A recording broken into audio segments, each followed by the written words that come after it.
to adjust the agenda to pull item 5.2.1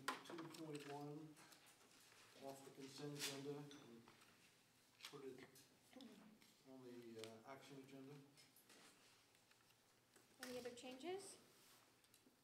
I didn't get a copy of the minutes for 3.6, and there was an error in minutes for for February 14th. Okay. So, do you want to approve the minutes that are missing from the packet next month? Yes. Okay. Susan, so we'll get them again next month, or we will get them next month? Okay. So, do we have a second? For as amended? Right. Okay. Okay, all in favor? Aye. Aye. And now, the consent agenda. I move that we approve the consent agenda as amended. Second. All in favor? Aye. Aye. Tobin, are you serving as Remy this evening? Yeah, I will report as Remy.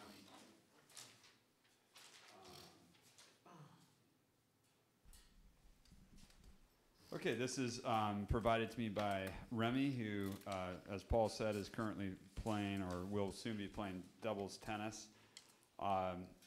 He says, what's going on in the school community? They had more student-teacher lunches led by the culinary class.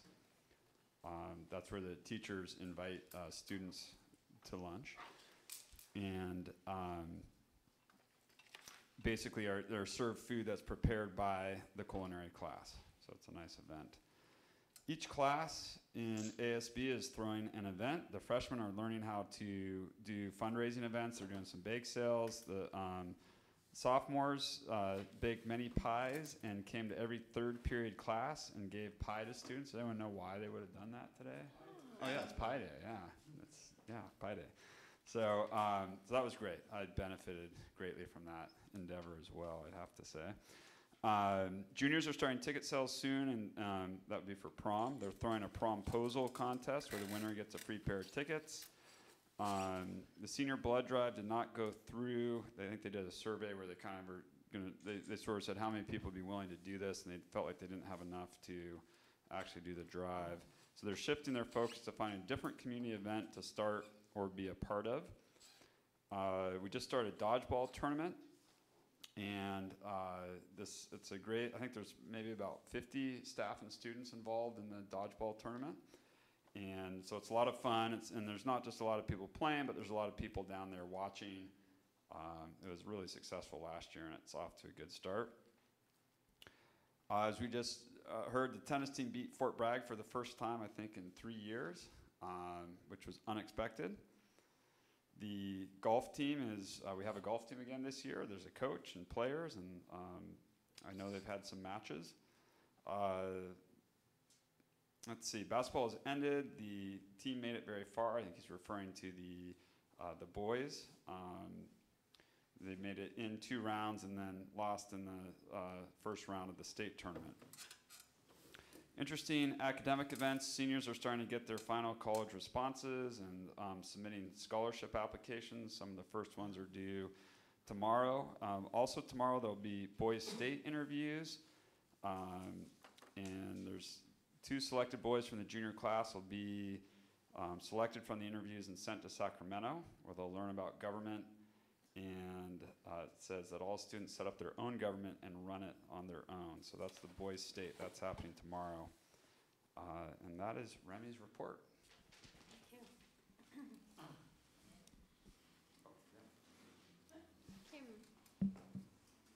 All right.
school-wide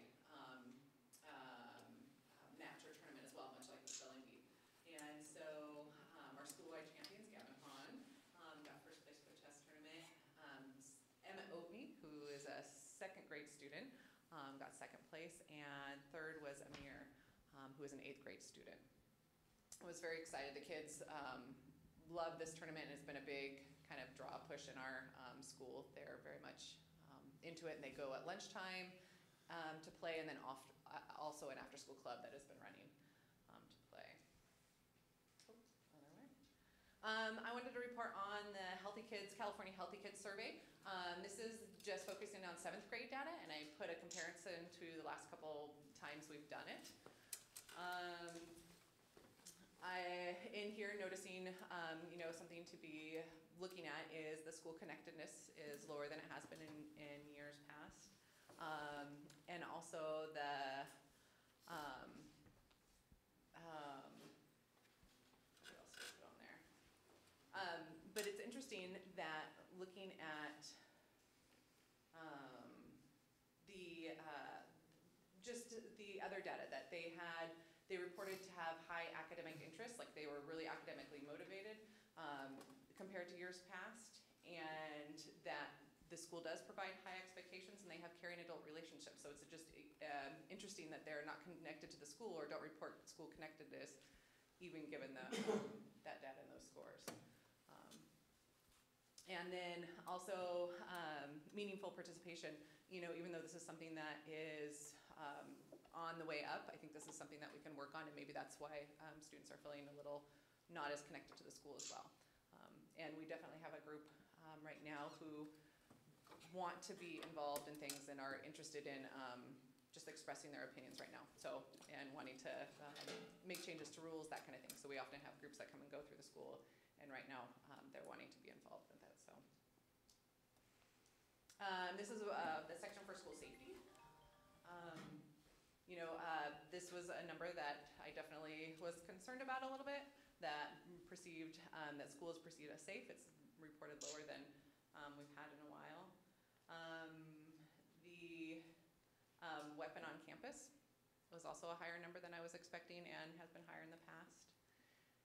And looking at the bullying and harassment and spreading mean rumors or lies numbers, those are up a little bit too. And it's just, it's interesting to see or questioning where this is coming from. We did have a big influx of new students into the middle school at this point. Does this have something to do with it? Is it something we are or aren't doing? Or is it the individual cohort of the students? When I looked back at the data for the seeing a weapon on campus, I wanted to see specifically what it was that students reported seeing. And so this is that data. Now, if a student, I have not heard of or suspected a student of having a gun on campus, so is that, a water gun or a toy gun? We've definitely had those on campus. It's hard to tell from that.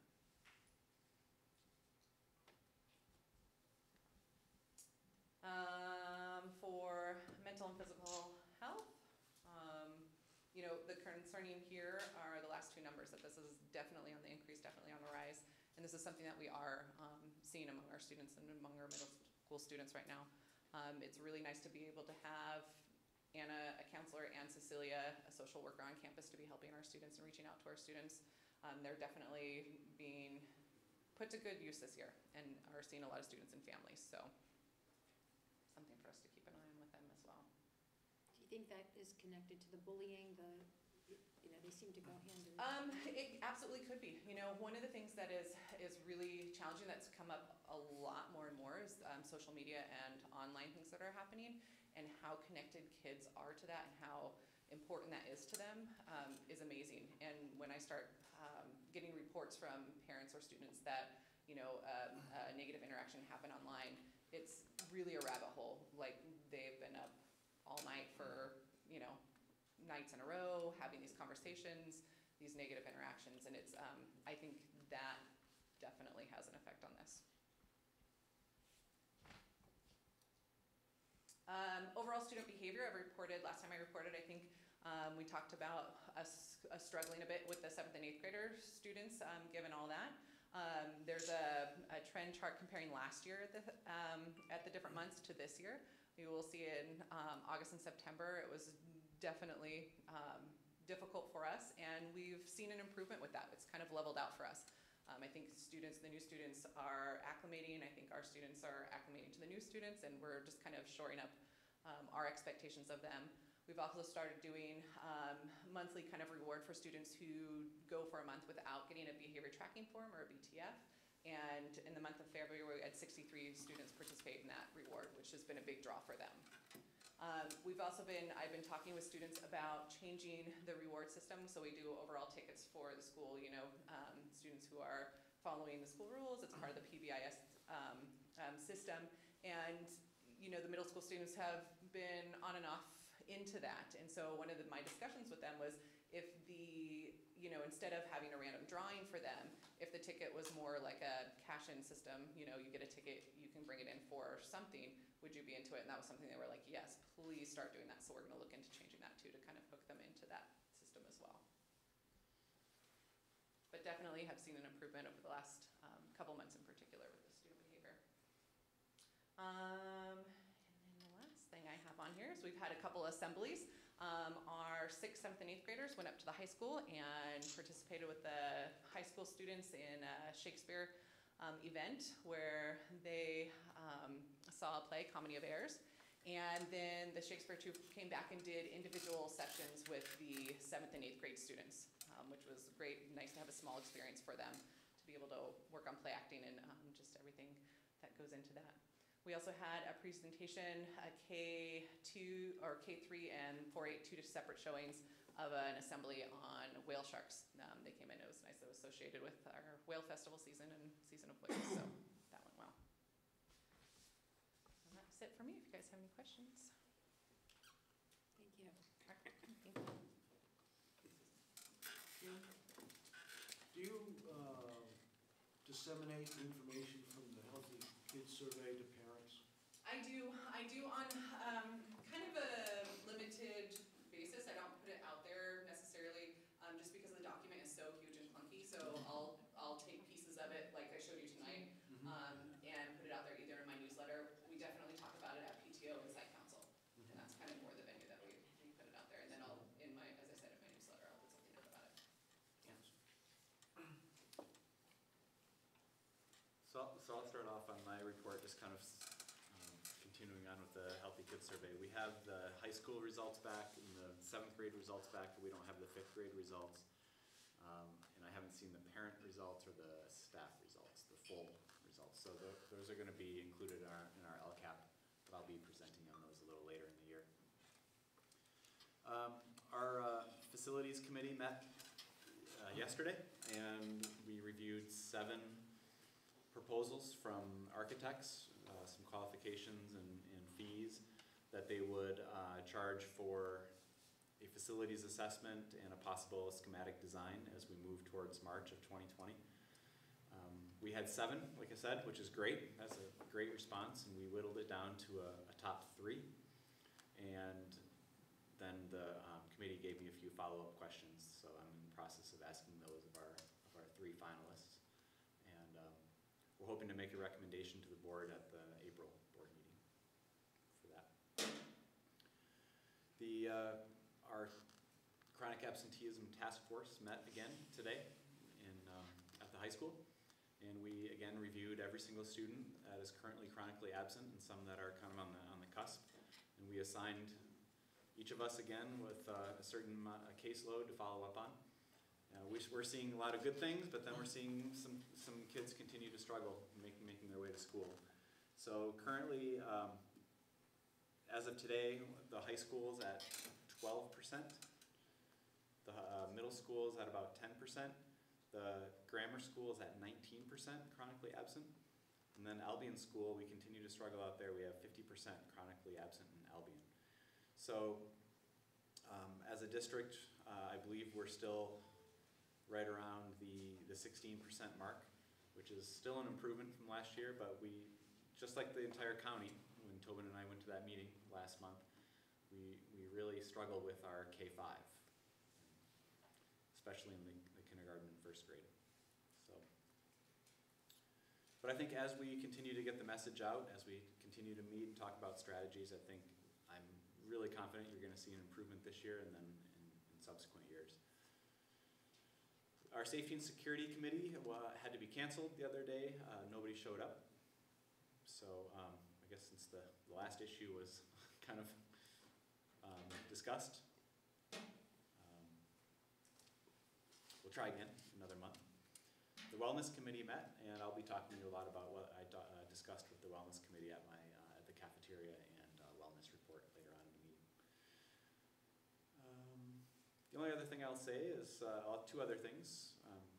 The culinary program, maybe Winspear, you're going to say something about this, but I saw you there. We had a take a student to lunch day, and staff members could go and buy a student lunch.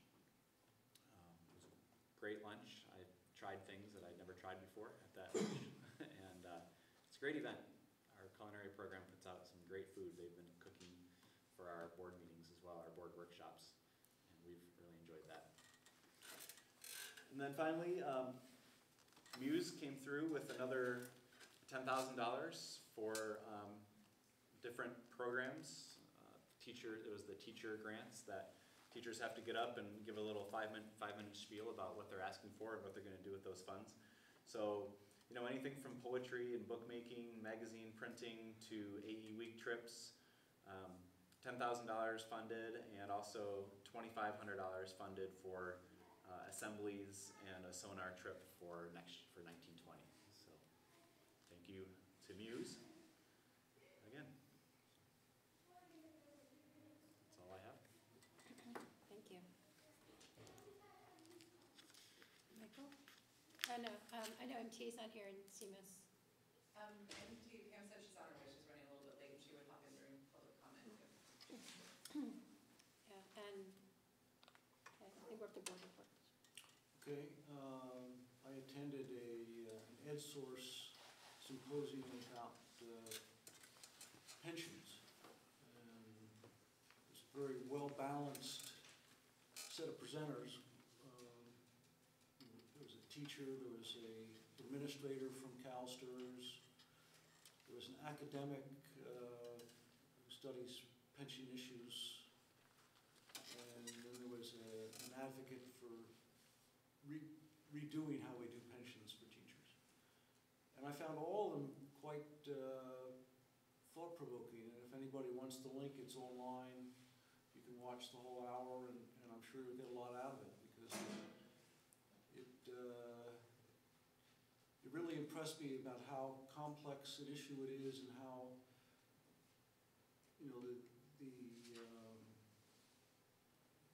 the solution is not easy to find if we're not talking about finding more money. And I think the governor is moving in that direction with his proposal, but we'll have to see how the legislature treats that. And even then, it's just a start. That's it. I do go to take a student to lunch. Between my kids and their friends, I end up taking several students to lunch, which is fun. I definitely encourage Jason, email you guys. Great way if you know any students in high school to come and get some good food. Went to the basketball awards last night, which was always enjoyable.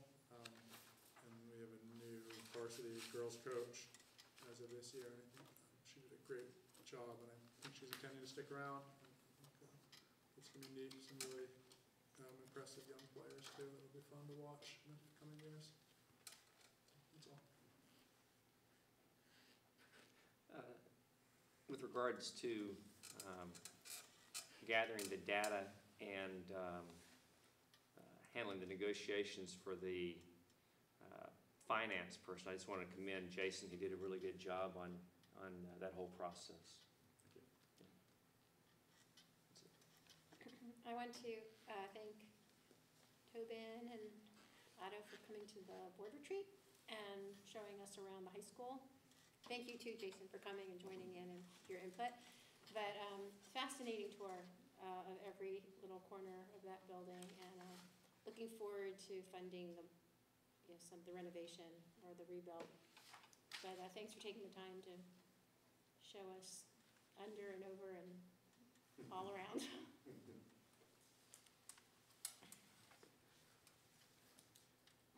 we are well ahead of our 6 o'clock. Going to go to 8.1. You ready for your report? You bet.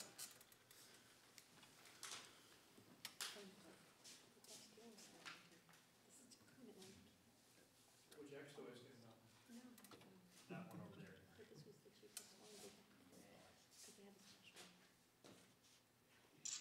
Hello.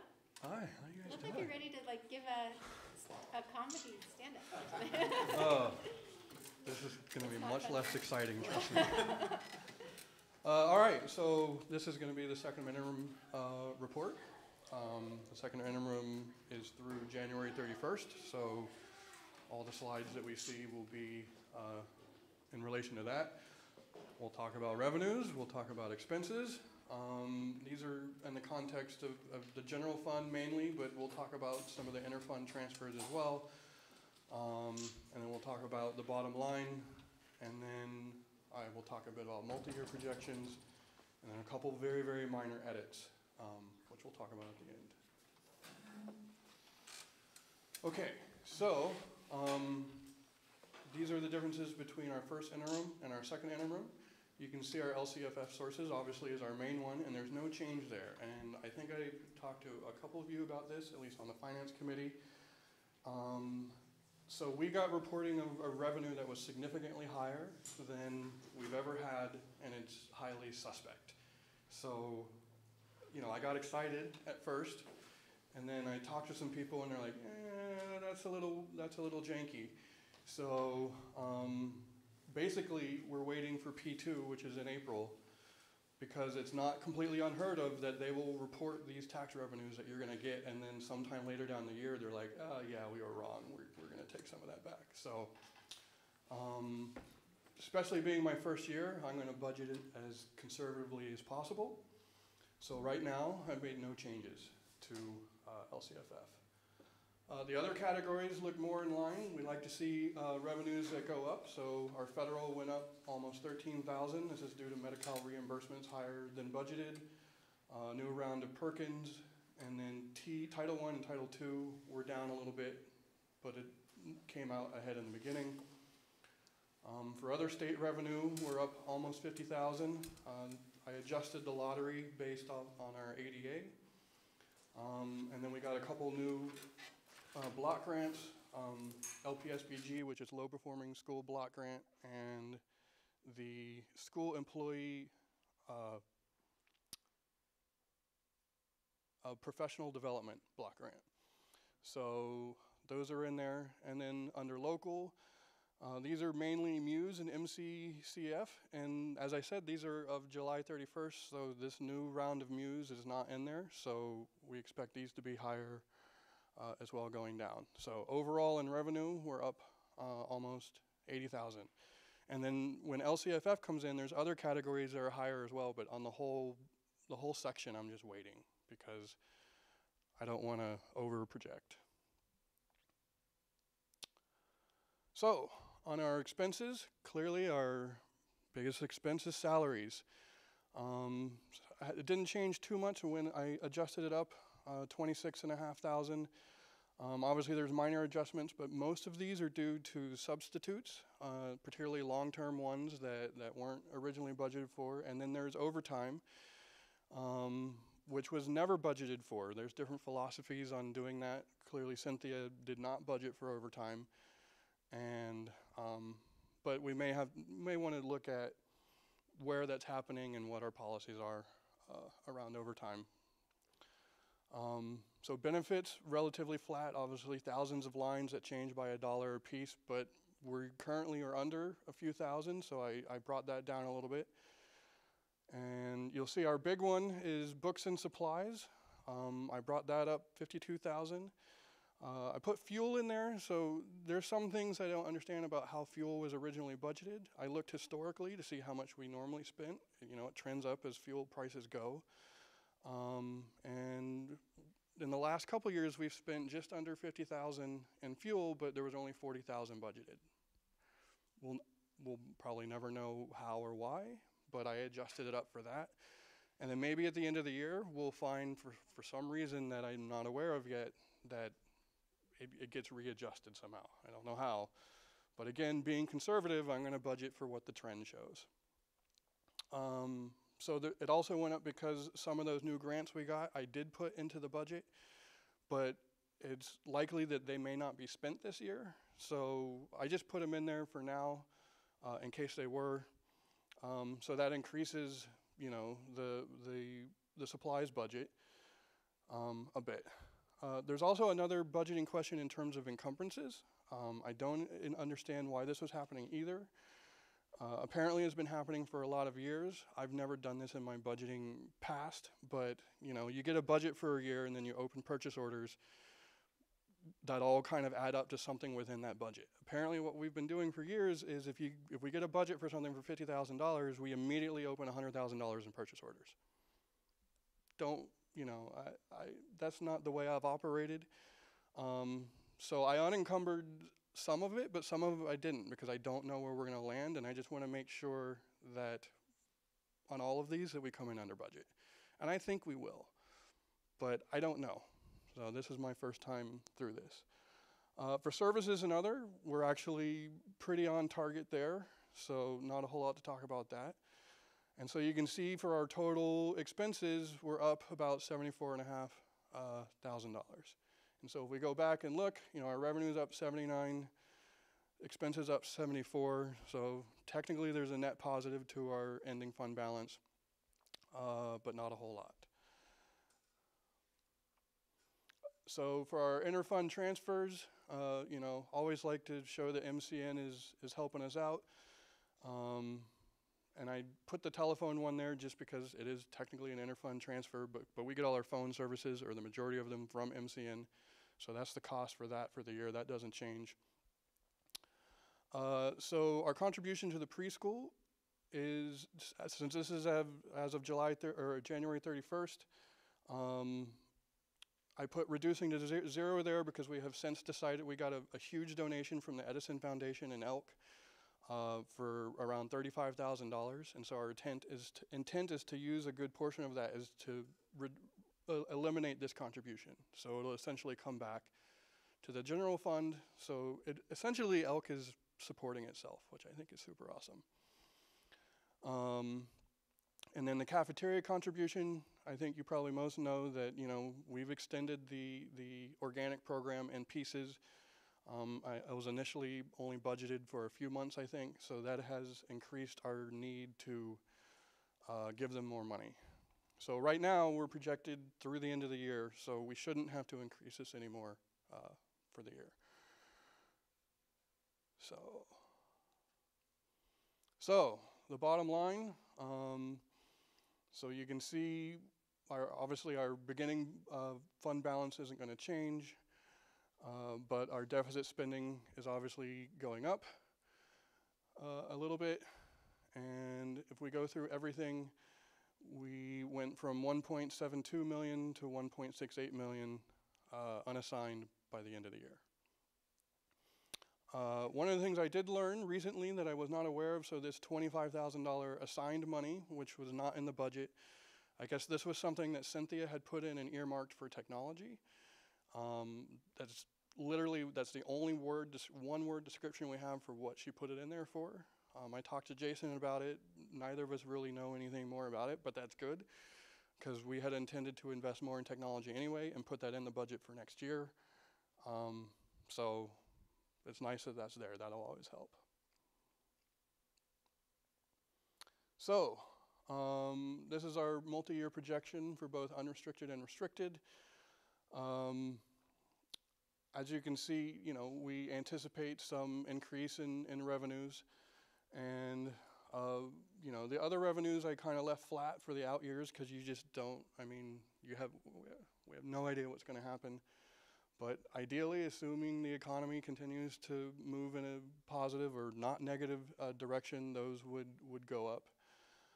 And then the local revenue goes down just because, so much of that is grants that are one time, and we hope and expect historically that would continue to happen.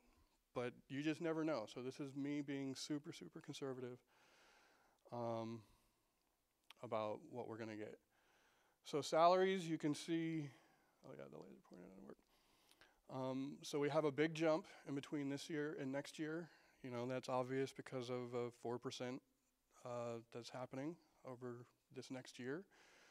And then you can see, you know, it's only very modestly goes up between 1920 and 20. And those are, you know, mainly step and column increases. And benefits, you know, you see the same sort of big jump between 1819 and 1920, and then and then it remains about the same in between 1920 and 21, or it goes up a little bit. Books and supplies, so these, you know, I'm going off of off of the new number that I had input for this year.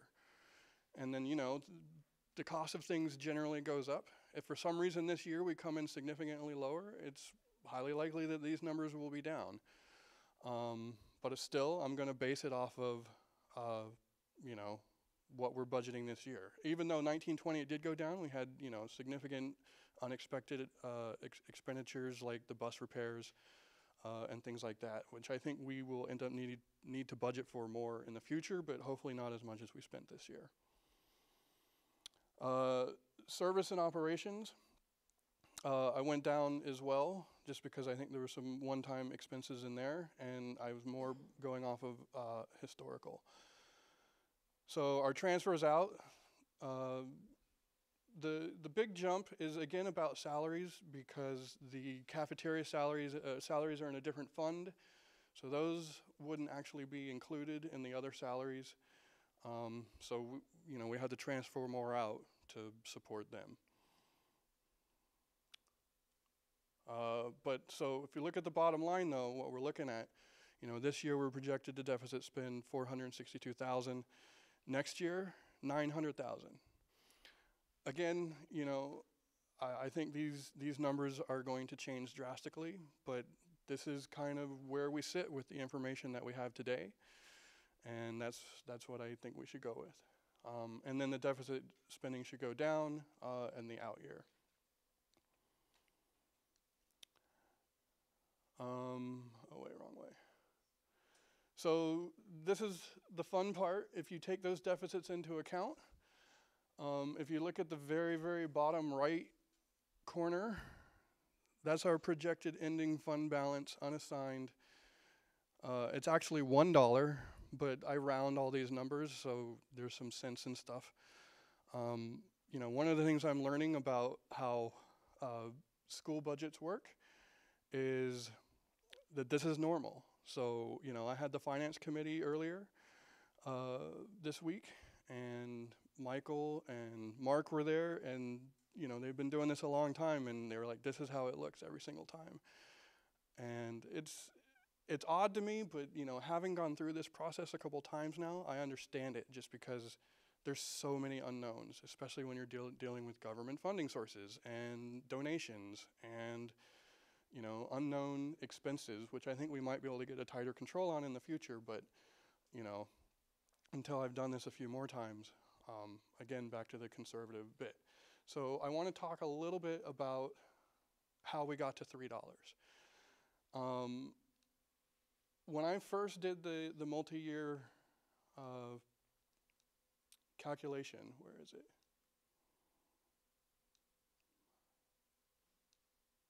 Oh, I think it might be. What am I looking for? Oh, here it is. Okay. So if we look at this projection, you see we have our transfers in for 1819 and 1920. And that those $40,000 in those rows represents the transfer in from MCN, because they give us $40,000 a year. You'll notice in 2021, that jumps to 102. Because when I first did this and I plugged it all in and made all the calculations, we had a negative fund balance at the end of year 3. And obviously, we don't want to do that. So what I did to offset that was I made a contribution from Fund 17, which we all know is our rainy day fund and we never want to touch. I do not foresee us needing to ever do that. That is really just something that I did because we have it and we can do it to report to the state that we are solvent. But it is a red flag, you know. We need to keep in mind that that's not something that I would recommend that we allow happen at all. So that's why we so conveniently got down to basically $1. So that's just something I want you guys to be aware of, that was something that I did put in the interim report.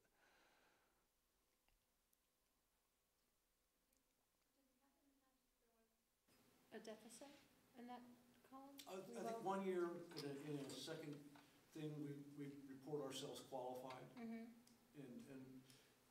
And basically that, you know, puts the business manager and the superintendent under additional strain. By the time we had the end of the year actuals and the budget for the following year, we had, you know, created enough savings in the budget to eliminate that, so it was never an issue.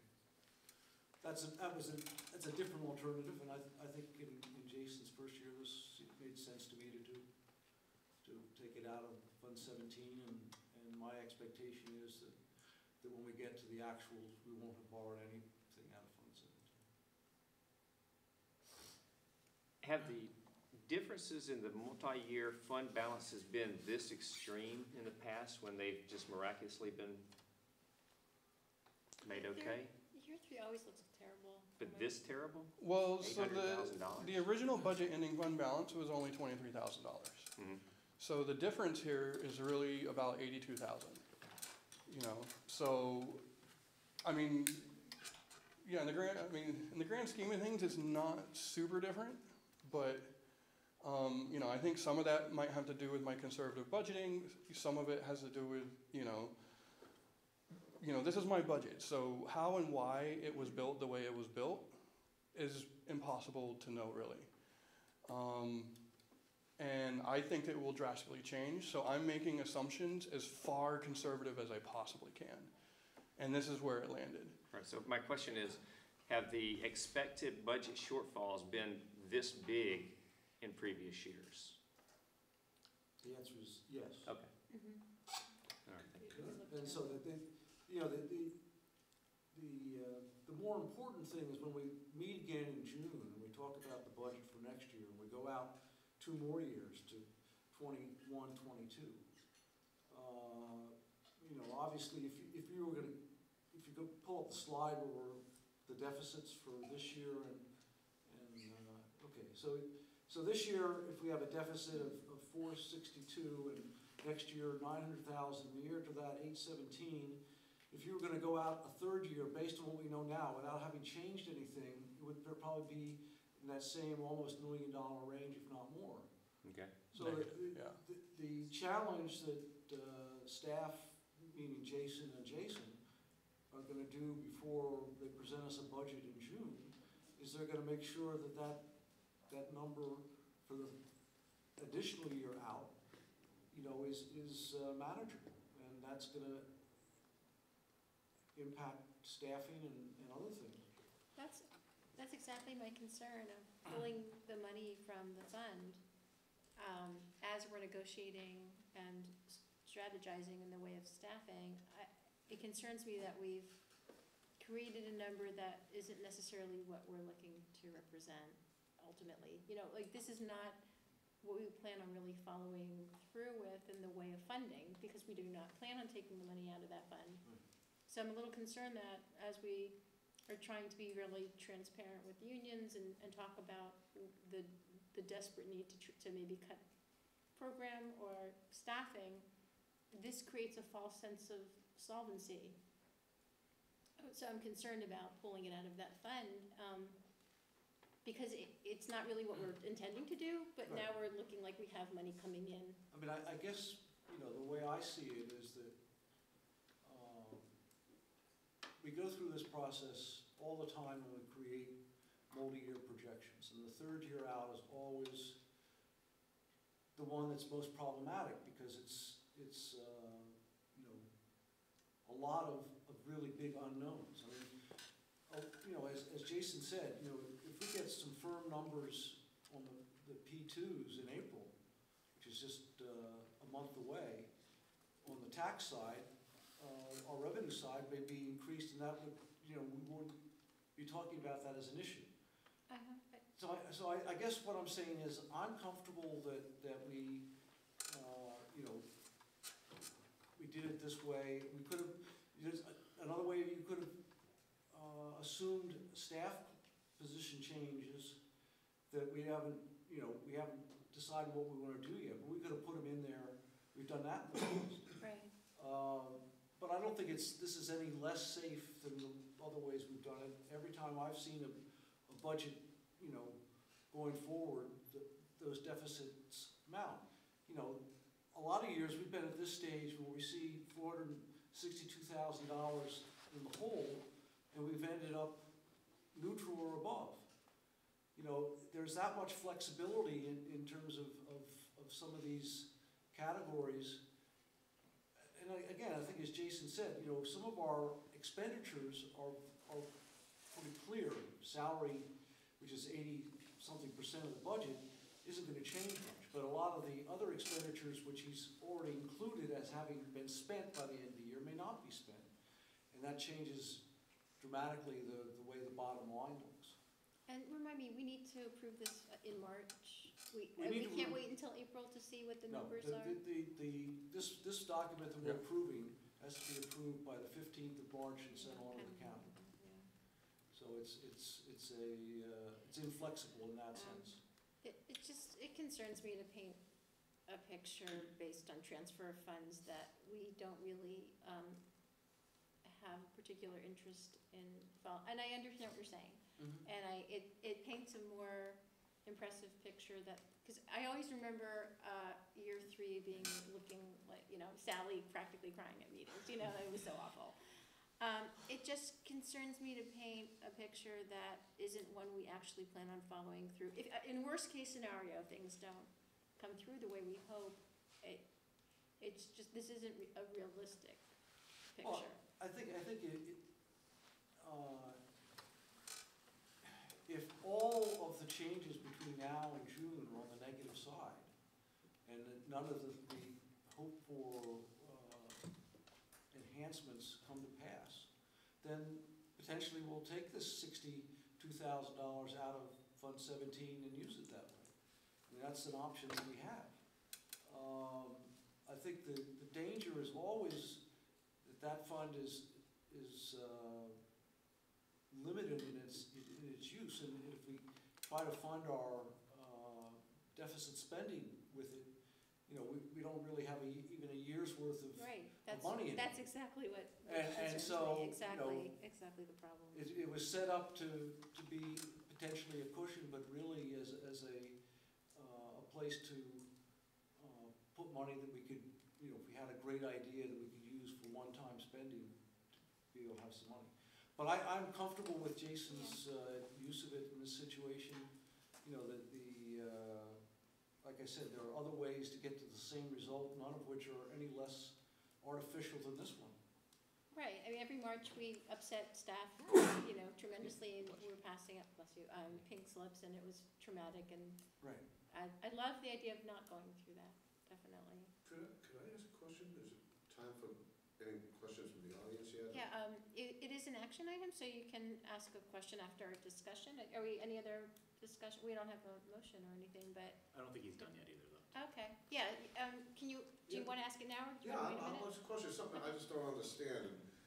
It's been a while since I've been in school. I mean, but when I was in high school, right after they stopped etching on stone tablets, but when we got our textbook, I actually had my brother's name in my textbook, and he had graduated 3 years before.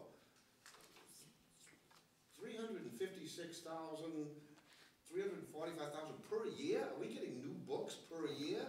And Well, I thought we had Chromebooks that would get rid of the books. That number is everything that isn't. It's more than books. It's gas. I hope so. No, it's everything that isn't salaries and services. Yeah, so It says basically, books and supplies to me. it's That's anything what I that's see. tangible. Every single screw, every bucket of paint, every tank of gas, every tire, every Okay. paperclip. All right, well, For the entire that district. straightens me out on that. I was a little So, worried I'm there. sorry, I interrupted your. No, that's okay. Are you guys, Yeah, okay.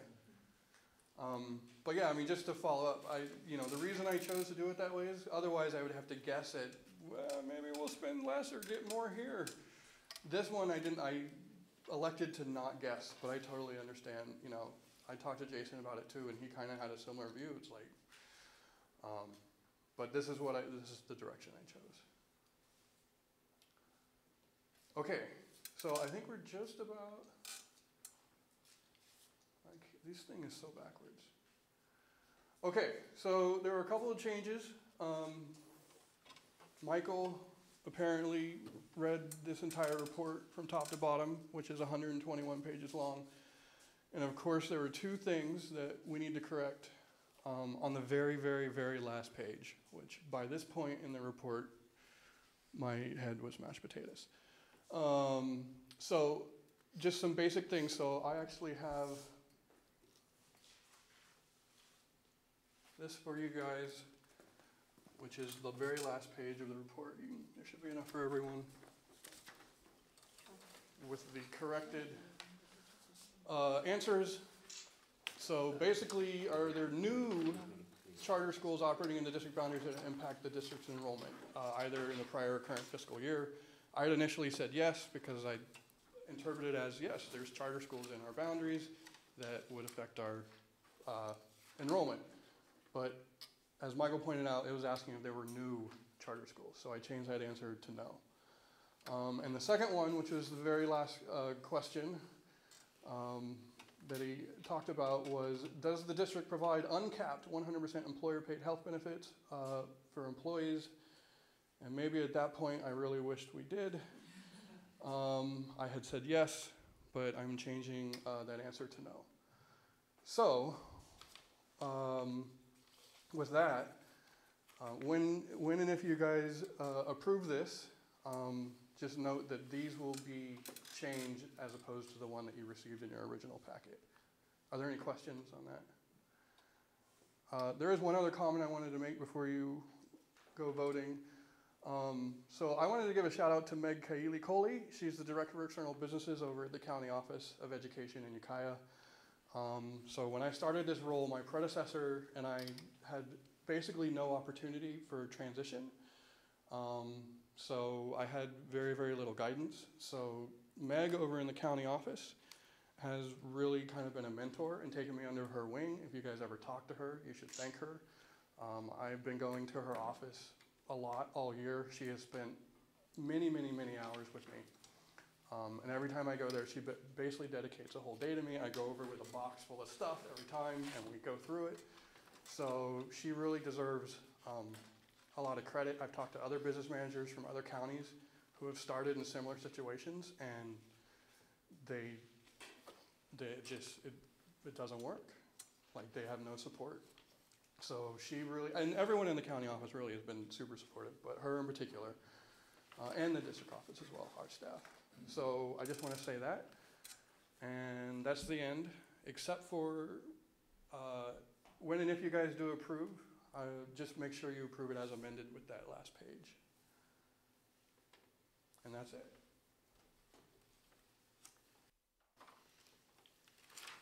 I'll make a motion that we approve the second interim report as amended. Second. Any more discussion on it? No question? Okay, all in favor? Aye. Aye. All right, thank you guys. Thanks, Jason.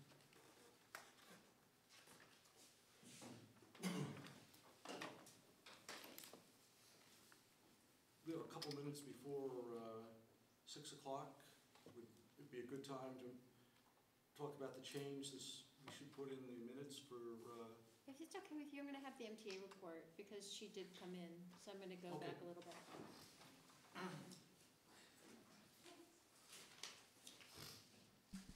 Hi. They said smile more, by the way. So this is for all Marshall's class at home. I think that Kim talked about the field trips, and Jason mentioned the Muse grants. So we want to thank Muse as teachers. We really feel very supported by them. A lot of really interesting projects that we got funded for, which is really nice.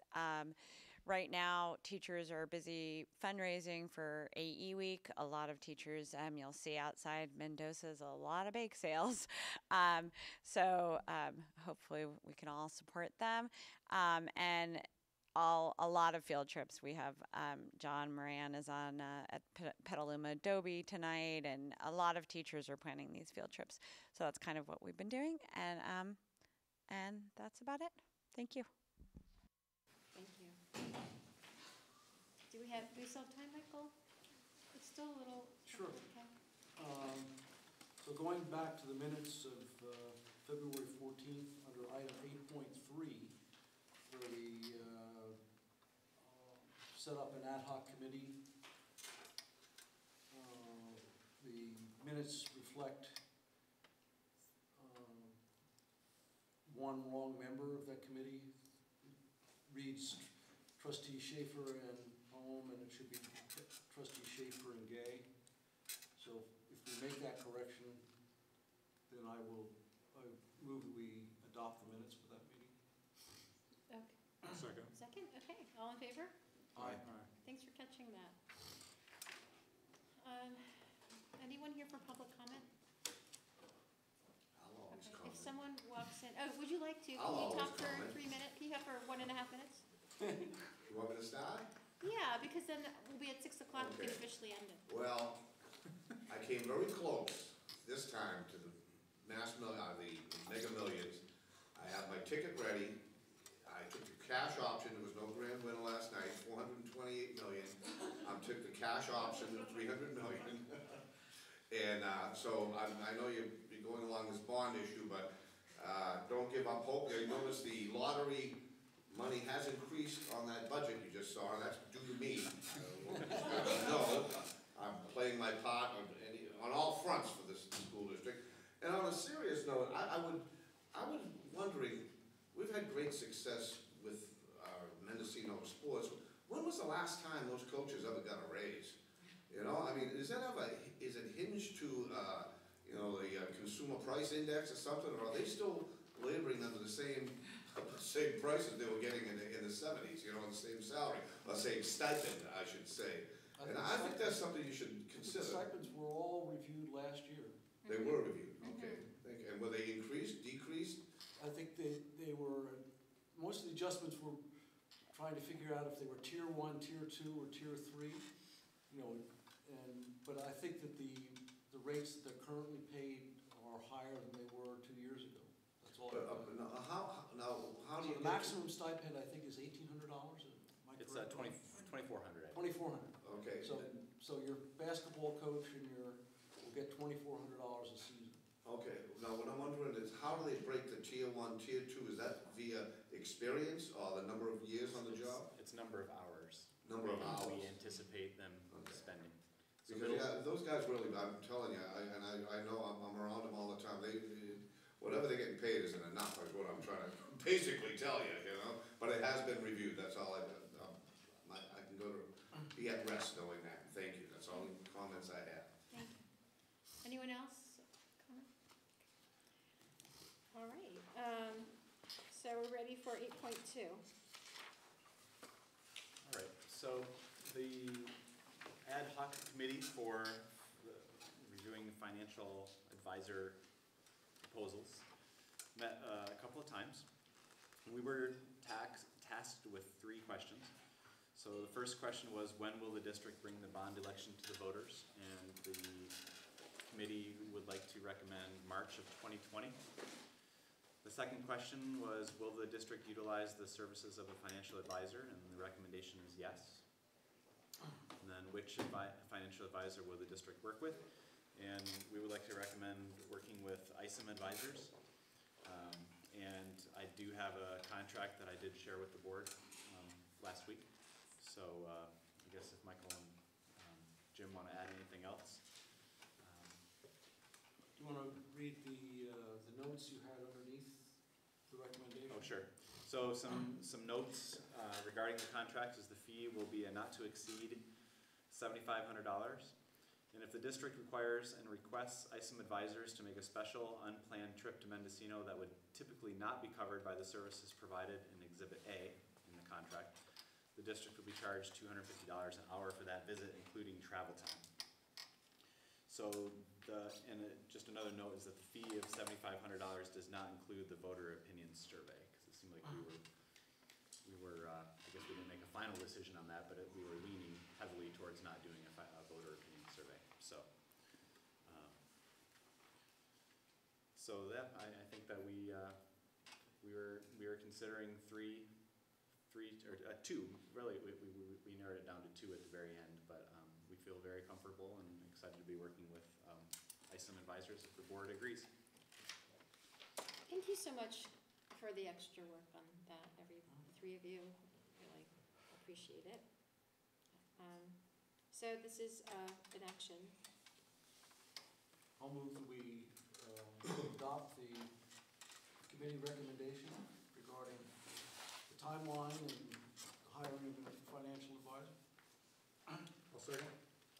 May I ask a question? Is this the guy that we heard the big presentation from over at the school? Okay, thank you. Okay, all in favor?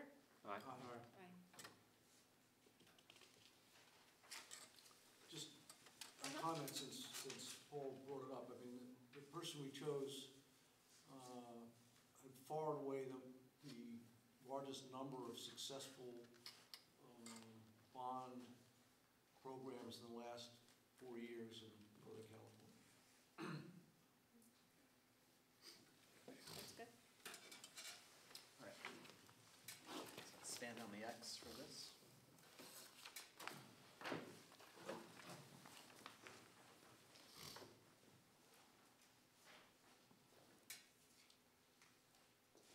All right, so every year we have to report at the board, or report to the board the number of PE minutes we do at the K-8 school. And so here are the minutes. They haven't changed in the last few years. They all meet state guidelines. And we have to have a wellness committee every 2 years at a minimum. But since our wellness committee has been so popular the last couple of years, we've decided to have it every year. Whoops, what'd I do? Okay, so also I want to report on the number of free and reduced lunch students we have that are eligible for free and reduced lunch. You can see that this is we are now at 46%, because we had to qualify 3 more students. So this is the highest we've been, at least since I've been here in the last 7 years. And I attribute that to a changing demographic for sure, and our social worker encouraging families to fill out the free and reduced lunch form. Also the ability for administrators to qualify students. If we notice that a student hasn't filled out the form, a family is not able to fill out the form or refuses to fill out the form for some reason, but yet they can't pay their bill, we have to make a certain amount of attempts to reach them to pay the bill, and if they don't, then we can just automatically qualify them. So that's helped a lot. I think I've qualified between 8 and 10 students this year. So that's really helpful. So then we have our student meal participation. Somebody asked, why do you do November? Because it's one of the shortest months of the year with the Thanksgiving break. But when we first did this report in 2016, I believe, November was the most recent month of data we had. So I've stuck with November. I have additional information to share with you later. But you can see that the number of students we're serving for breakfast and lunch is on the rise. So from the last couple of years at least, from 16 and 17. All right, so then this is also when I report on our physical fitness test. And these are all of our scores in the last, since 2010. Some of the exercises that they have to do have changed, but you can see that the state is the red and we are the green under 2018. So as usual, I don't have a lot of aha moments with these numbers. You can see that historically, and once again this year, the students, we have more students meet the standard in that healthy fitness zone as they get older here. But we're right around the state average in many of these. And we're also talking about not that many students taking this test, but you can see at the high school level, we kind of shoot up above the state every year.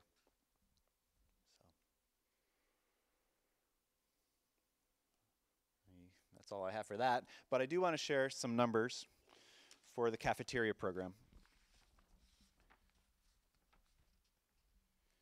So one of the things that I'm pretty concerned about is the cost of food.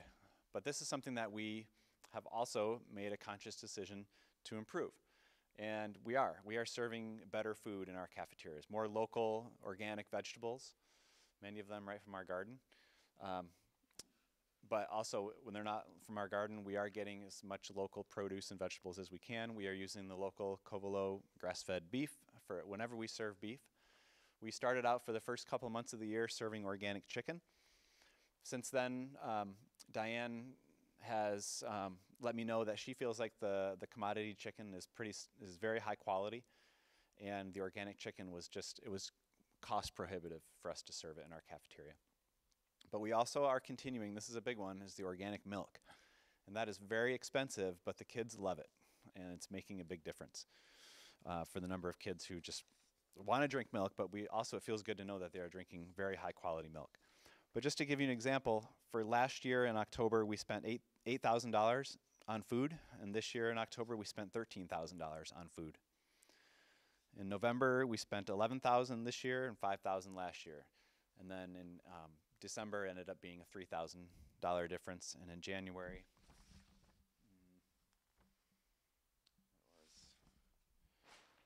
was another $3,000 difference. So it adds up. I think that's where you're going to see the increase in the contribution from the general fund. Last year, we contributed $104,000 to the to the cafeteria program from the general fund, and I think Jason calculated we're going to 130,000.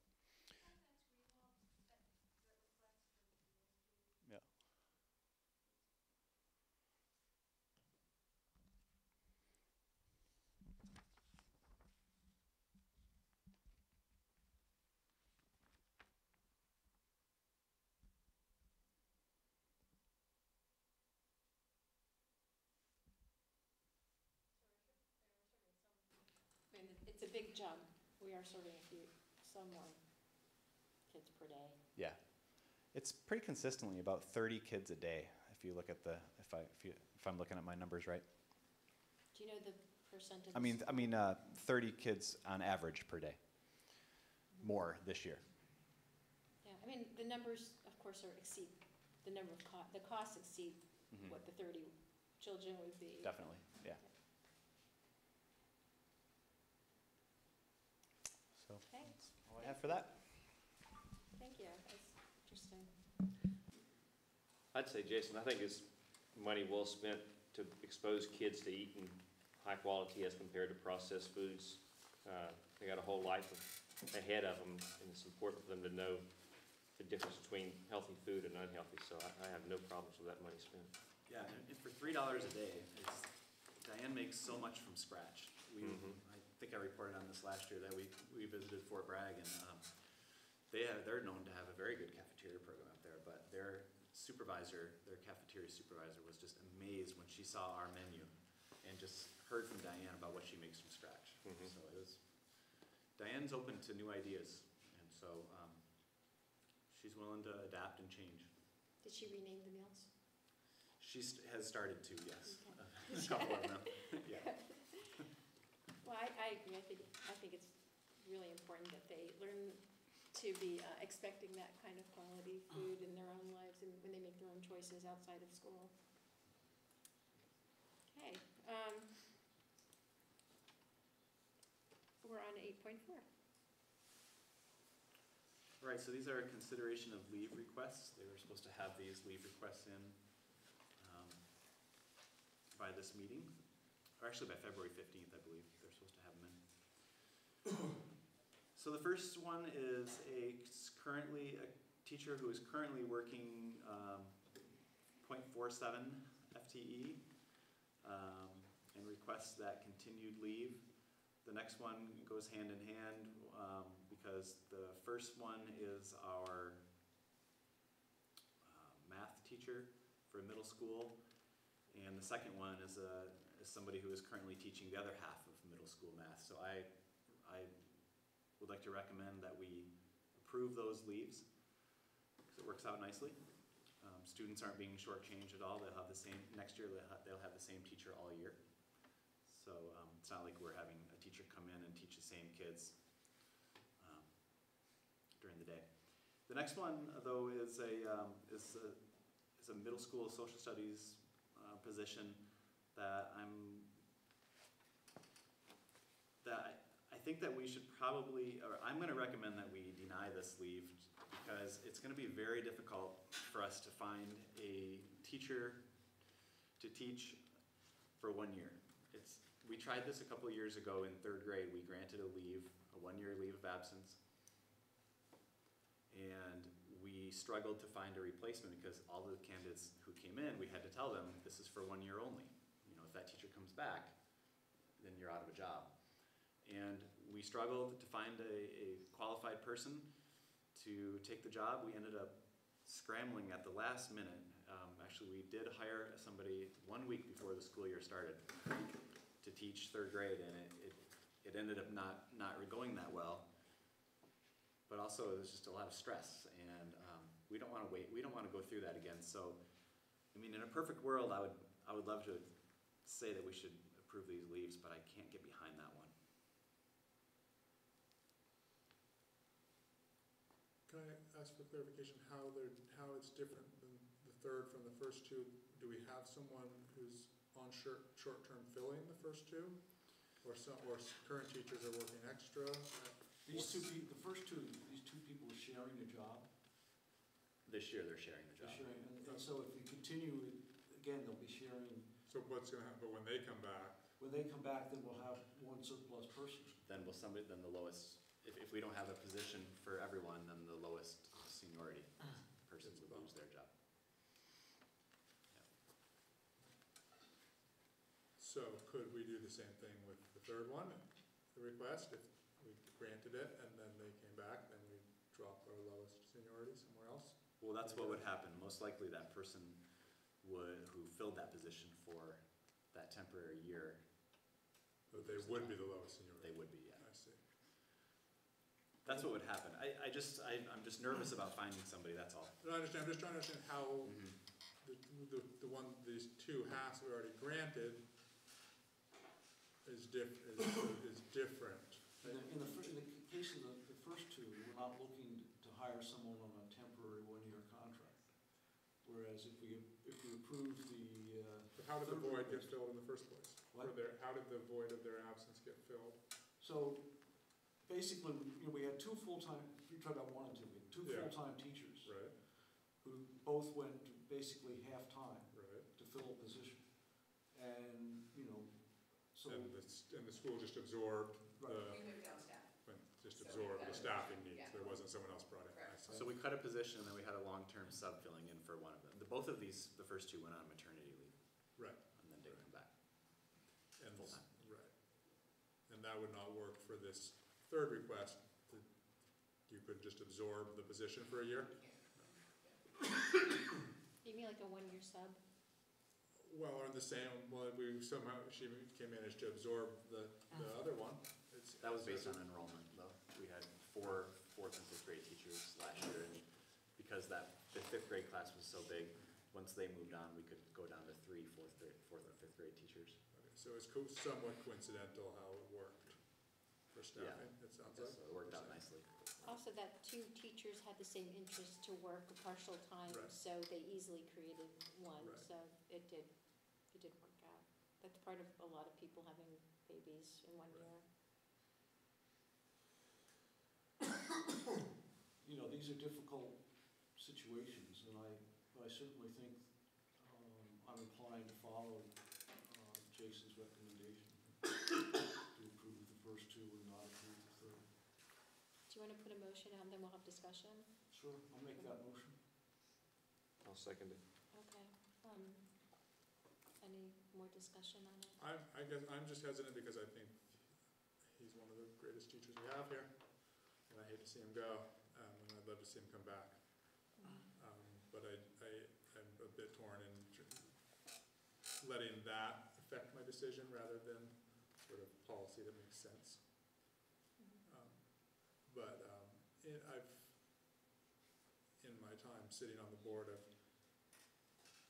found that I believe who we have teaching in our district is one of the most important things that, to our district, of all the things going on, and so possibly making a concession to an excellent teacher seems, You know, and I would reasonable. And I think the real quandary is, you know, and because we had this not, you know, in the immediate past, but, you know, 5 or 6 years ago, you know, if you get a inferior teacher coming in because you wait till the last minute to hire someone because no one wants to take a 1-year contract, and then you're teaching a critical subject, as this is in middle school, you have the potential for making, you know, it a very bad experience for that 1 year in order to potentially allow someone to come back without a guarantee that that person is going to be interested in coming back. Right. And if the person is coming back, who knows what circumstances might exist in that period of time that would mean there's an opening, which is, to me, almost as likely as him wanting to come back, right? I mean, it's probably less than 50-50, but it's more than 0. And so that's why I'm saying that you know, I share your discomfort at not bending over backwards for a teacher who has been exemplary. But at the same time, I think that, you know, I didn't get a real sense that he really thought it was likely he wanted to come back.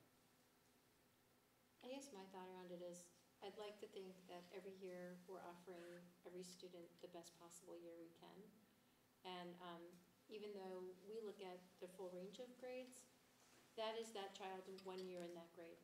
You know, and I really want to do, if we're going to fill a position, I want to feel like we are looking for the best possible person, and part of that is offering the best possible job. And a 1-year job isn't doing that. I agree that the quality of the teacher is incredible, and I hope he comes back to the district in some capacity, but I keep thinking of that student, and that 1 year isn't just a bye year for that kid, that child. It is that year of school that they remember. So I think that's where I feel, I'd like to know that we're hiring out there, putting out the best possible job and getting the best possible hire. And I agree with you, Winspirit. I think that if I could do this based on the person, I would. But I have to do it on the position. And you know, for a year where this year we didn't anticipate any teaching openings, we're going to end up having 3 or 4 potentially. And I think that if this teacher wants to come back, I believe that there'll be a position. I do believe that.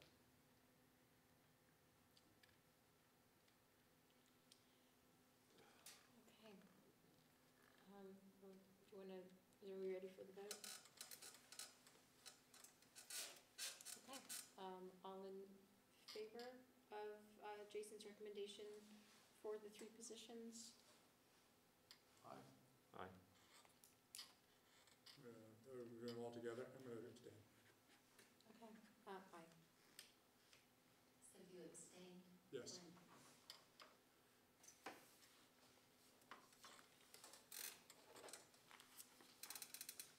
Okay, we're up to board policies. All right, so the policy committee, we didn't meet, but we didn't have much to talk about either. So I talked with Winspirit on Wednesday, and I was in touch with Jim over email about the graduation requirements. So the first page is what Tobin handed out to us in February. And then the second page is the actual policy, our current policy for graduation requirements. So you want to look on it ends up being page 4 in the bold at think the way Tobin laid it out in his policy, or his document, is much clearer than what our policy says. So I left our policy alone. I did change it to 4 courses in English, because our current policy says 3. No, it does say 4. Oh, no, ours says 4, but the CSBA version said 3. So I changed ours to 4, and then you can see that I laid it out in a table format, the way Tobin proposed it. And then on the back side, I summarized the community high school graduation requirements, and those are still in draft form, because I think that Derek and Tobin are discussing those. Most likely just a name change where it says science and tech, and we're trying to get away from that tech Okay. thing as well. So the units will not change. They already kind of shifted the citizenship piece out. Okay. So they're, it'll just be named, which won't. Okay. really affect anything. So are we going to have a start year of the students as of the freshmen coming in? Is that the? Definitely the freshmen coming in, and, the decision is that the freshmen this year could do it, because their courses are so set. Sure. We could probably even push it to the current sophomore year and be fine.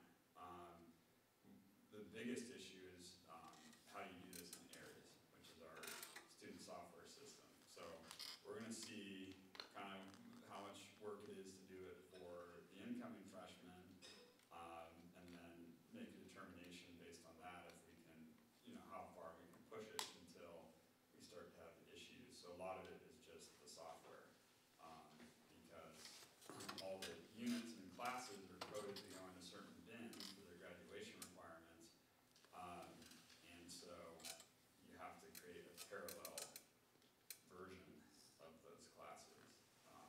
So for a while, we're gonna have like 6 different sections for every class. We'll have like we already have a high school version and a community school version and a 3rd version. So there's 3 versions of each class. And then we'll have the 2 different grad track requirements. So for a while in areas, the registrars will be dealing with 6 different classes. So it really comes down to how much work it is, and if it's, and we'll have to run some samples and see, make sure that no student would be affected by it at all. But ideally, we'd push it, if we can get the current freshman and sophomore on board with it, then that's less time that we're dealing with these dual tracks, and it'll just be easier. Because the changes are really not, they're not huge in terms of what the students need to do. And some of the courses are gonna fall into those bins that they will get that taken care of. So something we have to look at for the sophomores is the responsible citizenship part. Because one thing we'd be doing is taking away the TA as a way to earn that credit. But no sophomores, or very few sophomores, would have been TA anyway. So for ease of administration, we'll definitely do the incoming class. We'll be looking at the freshman class, and then we'll try it out and see if we can do it with the sophomore class, or if that becomes too problematic with the dual tracks, based on the courses they've taken. So you feel that in '22, the graduation requirements for '22, this will be fully implemented? Because that would include this year's freshman class, is that the right path? Yeah. I'm pretty sure we can get this year's freshman's classes. Their courses are so set, that they haven't really started down one path or another that would be at all influenced by these changes. So I'm pretty sure we can definitely get this year's freshman in. And so that is most likely the guaranteed start, and the sophomore, the current sophomores, I don't know yet. So for the final read, do you want to have a recommendation on the graduation year? Only because these will be implemented in expectation of a class graduating. We should put a date in there. You're right, and so we should have, you know, that class of 2022, these will be the requirements. But I'm concerned, I mean, I'm not concerned at all about the requirements, and I like the layout. But I just want to make sure in the final read that we actually have a date that it's an expectation of the students. Yeah, well, we're currently in the process of creating that parallel track of course codes. So I think, I can't tell you now, but I should be able to tell you pretty soon if we feel like we can do the sophomores or Great. not. So We do you gotta want, run some sample transcripts and see what it looks like, and, you know, make sure we're